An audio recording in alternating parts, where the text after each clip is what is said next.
اعوذ باللہ من الشیطان الرجیم بسم اللہ الرحمن الرحیم او کصیب من السماء فیہ ظلمات ورعد وبرق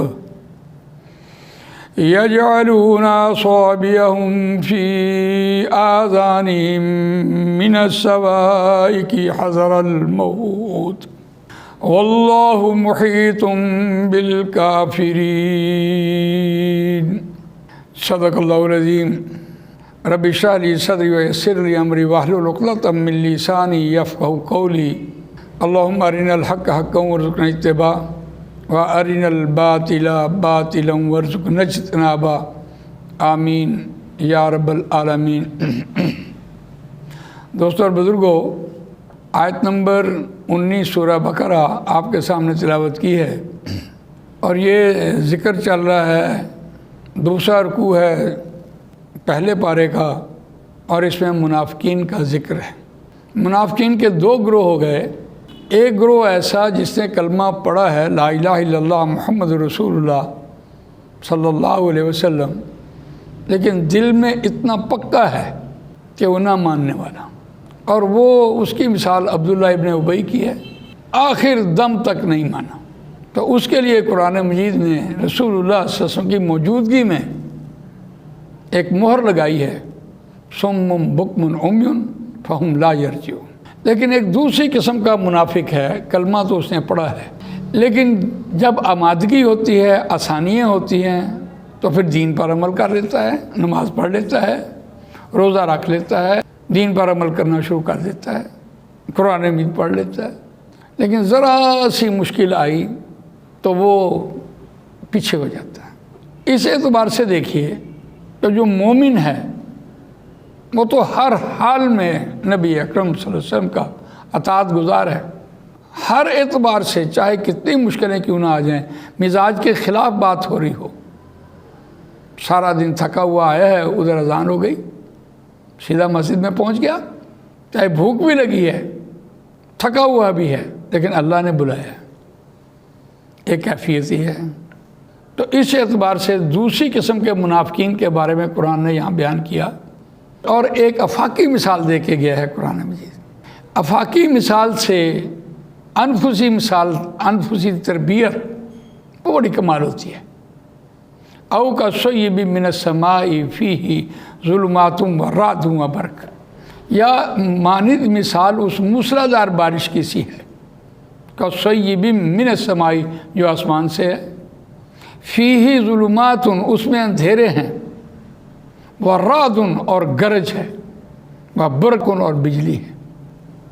افاقی مثال ہے، موسلادھار بارش ہو رہی ہوتی ہے، رات کا اندھیرا ہوتا ہے، تو بالکل اسی طرح ہی ہے، جب بجلی چمکتی ہے تو اس میں کوئی روشنی ہوتی ہے۔ یجعلون اصابعهم فی آذانہم من الصواعق حذر الموت، ایک مسافر کی مثال ہے، وہ اپنے کانوں میں انگلیاں دے ڈالتا ہے، وہ ڈالتے ہیں اپنی انگلیوں کو، صابن کی جمع اصابعهم ہے، پیچھے فعل ہے، آگے مرکب اضافی بطور مفعول ہے، فی آذانہم اپنے کانوں میں، من الصواعق حذر الموت کڑک کے اور موت کے ڈر سے اپنے کانوں میں انگلیاں دے لیتے ہیں۔ اچھا، یہ ایسی مثال قرآن مجید لے کے آیا کہ رات کی تاریکی ہو، موسلادھار بارش ہو، ایک مسافر ہو، اسے تو راستہ نہیں مل رہا، اور ایک طرف ہو کر کھڑا ہے،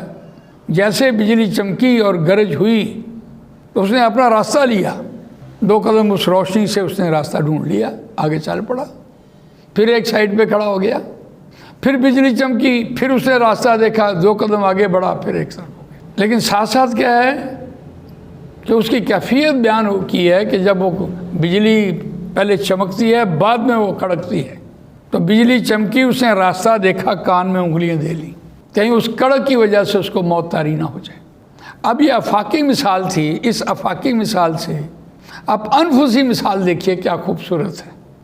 نبی اکرم صلی اللہ علیہ وسلم قرآن سنا رہے ہیں، اور ایک شخص منافق ہے، کلمہ تو اس نے پڑھا ہے، نبی صلی اللہ علیہ وسلم کی صحبت میں بیٹھا قرآن سن رہا ہے، کان سے آواز گئی اندر دل میں، اور دل میں کیا ہے؟ رذیلہ بیماریاں ہیں، اور رذیلہ بیماریاں کیا ہوتی ہیں؟ حسد ہے، بغض ہے، چغلی ہے، غیبت ہے، تہمت لگانا ہے، خود غرضی ہے، اور بڑا مرض کیا ہے؟ رسول اللہ صلی اللہ علیہ وسلم کا کہا نہیں ماننا۔ اب یہ اندر مرض ہے، کان سے ہدایت گئی دل کے اندر، اور دل کے اندر ایک یعنی یوں سمجھیں روشنی گئی اندھیرے کے اندر تو گرج ہونی شروع ہو گئی۔ جب بادل آپس میں گرجتے ہیں، ٹکراتے ہیں تو گرجتے ہیں، اسی طرح جب روشنی اندر گئی تو اندر تو بیماریاں تھیں، اب دل کے اندر ایک ہلچل مچ گئی، گرج ہو گئی، اس کو برق سے تعبیر کیا ہے، فیہ ظلمات و رعد و برق،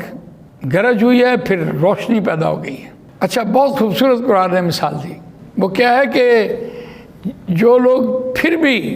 نہیں کرنا چاہتے، نہیں عمل کرنا چاہتے، وہ اپنے کانوں میں انگلیاں دے لیتے تھے، مجھے کہ نبی اکرم صلی اللہ علیہ وسلم کی بات نہ کہ کان میں پڑ جائے، جیسے وہ مسافر جو ہے اپنے کان میں انگلیاں دے لیتا ہے، کڑک دیکھتا ہے تو کان میں انگلیاں دیتا ہے، اسی طرح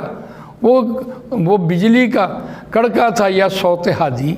عرب کی زمین جس نے ساری ہلا دی، وہ بجلی کا کڑکا تھا یا صوت ہادی۔ تو اس اعتبار سے دیکھیے کہ وہ یقیناً قرآن مجید جب نبی اکرم صلی اللہ علیہ وسلم سناتے ہوئے تو وہ اپنے کانوں میں انگلی دے لیتے تھے، کہیں یہ کان میں آواز چلی گئی تو پھر عمل کرنا پڑے گا۔ واللہ محیط بالکافرین، اور اللہ گھیرنے والا ہے کافروں کو، اللہ نے ان کا احاطہ کیا ہوا ہے۔ یہ نہ سمجھیں کہ عمل کر لیا تو ٹھیک ہے، بس آرام سے بیٹھ گیا، کوئی فرق نہیں پڑتا، لیکن قرآن مجید نے اس بات کو مضمون کو مکمل کیا ہے، یکاد البرق یخطف ابصارہم کلما اضاء لہم مشوا فیہ وَإِذَا ظَلَمَ عَلَيْهِمْ قَامُوا وَلَوْ شَاءَ اللَّهُ لَذَهَبَ بِسَمْعِهِمْ وَأَبْصَارِهِمْ ان اللہ علی کل شیء قدیر۔ اور دوسرے گروہ کی بات ہو رہی تھی، او کصیب من السماء فیہ ظلمات، ایسی بات، ایسی آفاقی مثال دے کر قرآن نے سمجھایا کہ نبی اکرم صلی اللہ علیہ وسلم کی صحبت میں بیٹھ کر قرآن سنتے ہیں، دل میں ان کے جو باطنی بیماریاں ہیں ان کے اندر ایک ہلچل ملتی ہے، گرج ہوتی ہے۔ اگر تو آمادہ ہو گیا دل نیکی کا کام کرنے کے لیے تو وہ کام کرتے ہیں، چل پڑتے ہیں، عمل کرنا شروع کر دیتے ہیں، اور اگر برائی پھر غالب آ گئی تو ظاہر بات ہے پھر پیچھے رہ جائیں گے۔ اب یہ دوسرا گروہ ہے، اس کے لیے قرآن نے بڑی خوبصورت مثال یہاں ایک آفاقی مثال دے کے سمجھایا، یکاد البرق یخطف ابصارہم، قریب ہے کہ بجلی اچک لے جائے ان کی آنکھوں کو۔ اب اس آفاقی مثال سے اس مسافر کی مثال دے رہا ہے قرآن مجید کہ اگر وہ بجلی کی طرف دیکھتا ہے، روشنی کی طرف دیکھتا ہے تو اچک لے جاتی ہے، قریب ہے کہ بجلی جو ہے وہ اس کی آنکھوں کو اچک لے جائے۔ کلما اضاء لہم مشوا فیہ، جب کبھی اس بجلی سے اس کا ارد گرد روشن ہو جاتا ہے اور وہ راستہ دیکھ لیتا ہے اور اس میں وہ چل پڑتا ہے۔ اس کی انفسی مثال کیا ہوگی کہ قرآن مجید نبی اکرم صلی اللہ علیہ وسلم کی زبان مبارک سے سنا اور ایمان تازہ ہو گیا اور اس کی باطنی بیماریاں جو تھی وہ ساری دب گئی، تو دل آمادہ ہوا عمل کرنے کو تو عمل کرنا شروع کر دیا۔ کلما اضاء لہم مشوا فیہ وَإِذَا أَظْلَمَ عَلَيْهِمْ قَامُوا،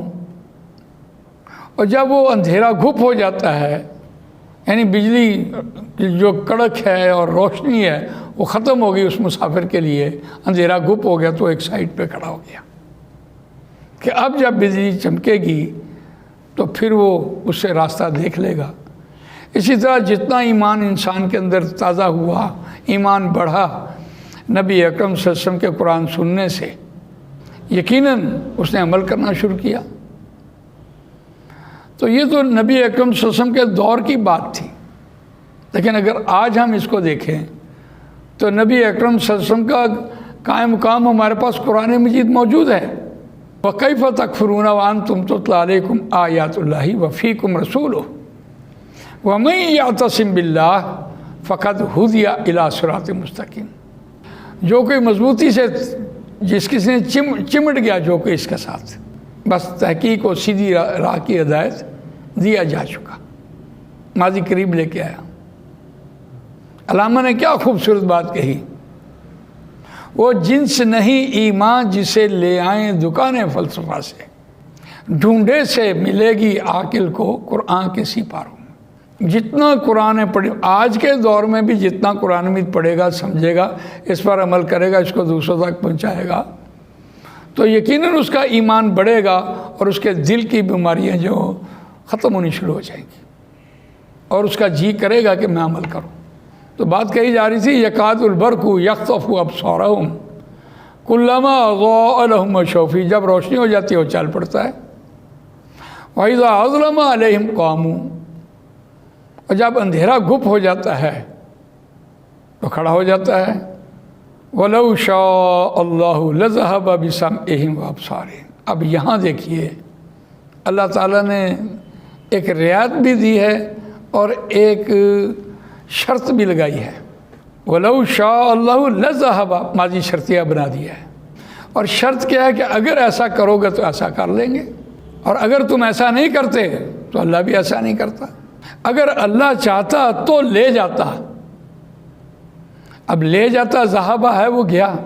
تو بسمعہم ان کی سماعت لے جاتا، فعل ماضی لا کر اس کو متعدی بنانا، یہ نبی اکرم صلی اللہ علیہ وسلم کے دور کے، آج کے دور کی بات ہے، آج اس سے رہنمائی لے لیں، متعدی بنایا اس نے۔ اگر اللہ چاہتا تو لے جاتا ان کی سماعت، یعنی اس دور میں نبی صلی اللہ علیہ وسلم کے دور میں بھی اللہ نے ان کو رعایت دی ہے، تو ان کو ڈھیل دی ہے، اور آج بھی یہ وہی ڈھیل ہے۔ اگر اللہ چاہتا تو لے جاتا ان کی سماعت، ان کا جو عمل کرنا تھا وہی اللہ کو بڑا پسند آ گیا، اگر عمل نہ کرتے تو لے جاتا، وابصارہم، اور ان کی بینائی بھی لے جاتا۔ ان اللہ علی کل شیء قدیر، بے شک اللہ ہر چیز پر قدرت رکھنے والا ہے۔ یہاں دیکھیے انا، انا کا انا، لیس علی اللہ، لا کے نا اسم کے ناسبہ حروف ہیں، اور اللہ حالت مفعولی میں لے کے آیا مشبہ بالفعل ہونے کے والے سے۔ تو اس کا مطلب یہ ہے کہ اگر انسان عمل کرتا رہے گا تو اللہ ہر چیز پر قادر ہے، نہیں کرے گا تو اللہ ہر چیز پر قادر ہے، نہیں کرے گا تو اللہ ان کا سماعت لے جائے گا، بصارت بھی لے جائے گا، اور اگر عمل کرے گا تو اللہ اس پر قادر ہے کہ وہ اس کو ڈھیل بھی دے دے۔ تو آج ہمارا یہ رکوع بھی مکمل ہوا۔ اللہ تعالیٰ مجھے آپ کو قرآن مجید پڑھنے، سمجھنے، اس پر عمل کرنے، اس کو دوسروں تک پہنچانے کی توفیق فرمائے۔ سبحانک اللہم و بحمدک، نشہد ان لا الہ الا انت، نستغفرک و نتوب الیک۔